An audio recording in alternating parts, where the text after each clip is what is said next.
प्रेरणा स्रोत के श्रोतागणों, आपका प्रेरणा स्रोत में बहुत बहुत स्वागत है। आज गुरु पूर्णिमा के दिन हम गुरु के महत्व को बताना चाहते हैं। गुरु का महत्व जो है, गुरु का नाम सबसे बड़ा, इससे बड़ा न कोई, जो इसका सुमरण करे तो दुख काहे को होए। गुरुर ब्रह्मा गुरुर विष्णु गुरुर देवो शिवाय नमः।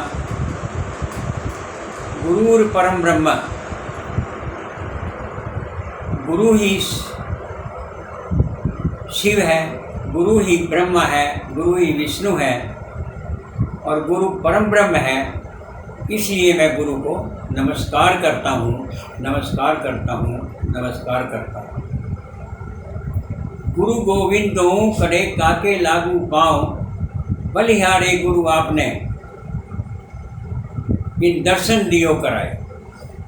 गुरु और गोविंद यानी परमात्मा दोनों खड़े हैं, तो मैं किसके पाँव लगूँ? तो मैं तो गुरु के पाँव लगूँगा, क्योंकि गुरु ने ही रास्ता बताया है जिससे परमात्मा के दर्शन हुए। तो इससे गुरु की महानता का पता लगता है। सबसे जो प्रथम गुरु होती है वो माँ होती है, जो घर में हमें सब कुछ सिखाती है, खाना पीना, ओढ़ना पहनना, रहना। और द्वितीय गुरु पिता होते हैं, जो बाहर की दुनिया में हमें रहना सिखाते हैं। और तृतीय गुरु जो सबसे बड़े गुरु है, वो गुरु शिक्षा देने वाले होते हैं, जो हमारे जीवन का निर्माण करते हैं। और गुरु तो कोई भी हो सकता है, पशु पक्षी, छोटा बच्चा भी गुरु हो सकता है, क्योंकि जिससे हम शिक्षा ग्रहण करते हैं वही गुरु कहलाता है।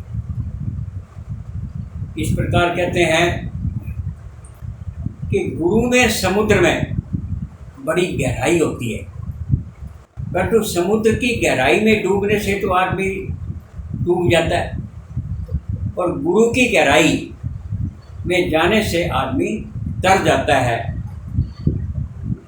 इस प्रकार से गुरु का महत्व बताया है। गुरु कुंभकार के समान है। कुम्हार जो बर्तन बनाता है, वो अपने बर्तन को सुधार करने के लिए ऊपर से ठपकी मारता है और नीचे से सहारा दिए रहता है, और वो उस बर्तन का एक अच्छा स्वरूप प्रदान करता है। इसी प्रकार गुरु भी कुंभकार के समान है। हमारे जीवन में सुधार लाने के लिए ऊपर से तो हमें डांटते हैं, परंतु अंदर से हमें सहारा भी दिए रहते हैं। इस प्रकार गुरु की जो महिमा बताई है वो ये है। माँ जो है ब्रह्म रूपेण है, क्योंकि माँ ने हमें जन्म दिया है। ब्रह्मा ने सृष्टि का निर्माण किया है और माँ ने हमारा निर्माण किया है। इसलिए माँ जो है ब्रह्म रूपेण है, और पिता अपना ग्रास हमें खिला करके हमारा पालन पोषण किया है। पिता जो पालनहार है, विश्व स्वरूप हैं। और शिव जो है, जो गुरु है, वो शिव रूप है, जो कि हमारे जीवन का कल्याण करते हैं। और हमारे मित्रगण और संबंधी, जिनसे हम बहुत कुछ सीखते हैं, जो हमारी समय समय पर सहायता करते हैं, वो भी आदरणीय है, सम्मानीय है। इन सभी को कभी भूलना नहीं चाहिए। एक बार फिर गुरु की महिमा का वर्णन, कि गुरु से बड़ा दुनिया में कोई नहीं है, जो कि हमारे जीवन का निर्माण करता है। इस प्रकार गुरु पूर्णिमा पर गुरु के महत्व के बारे में आज हमने बातें की। और दो एक लाइन और जोड़ रहा हूँ मैं, नारी की महत्ता के बारे में। नारी के अनेक रूप हैं। नारी को हम प्रथम रूप में पाते हैं माँ के रूप में। माँ जो हमारा पालन पोषण करती है, तो नारी जो हमारे लिए माँ स्वरूप है, ब्रह्म स्वरूप है। और दूसरा जो है, माँ जो है, नारी जो है, वो हम बहन के रूप में भी पाते हैं। हमारे साथ जन्म लेने वाली माँ के जो बहन के रूप में पाते हैं, जो जो हमारे लिए बड़ी पूजनीय होती है। और वो बहन हमें राखी बांधती है अपनी रक्षा के लिए।